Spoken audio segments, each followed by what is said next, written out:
శ్రీమాత్రే నమః. గురుదేవుల పాదపద్మ నమస్కారాలు. 21వ తారీఖు 7 నెల 2024 గురు పౌర్ణమి, వ్యాస పౌర్ణమి అని కూడా అంటారు. ఈ రోజున గురు అనుగ్రహం కోసము గురువుకి శక్త్యానుసారంగా దక్షిణ తాంబూలాలు అందించాలి.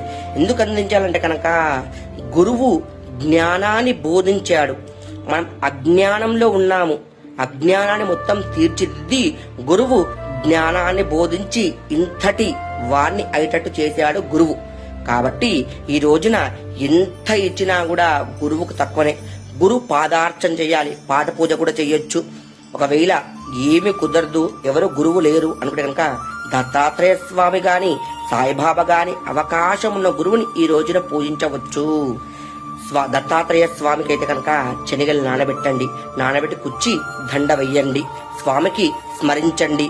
ఏమి కుదరకున్నా కూడా ఓం ద్రాం దత్తాత్రేయాయ నమః అనే మంత్రాన్ని ఈ రోజున మొత్తం పఠించండి. అవకాశం ఉంటే కనుక గురు చరిత్ర పారాయణం చెయ్యండి. శ్రీమాత్రే నమః.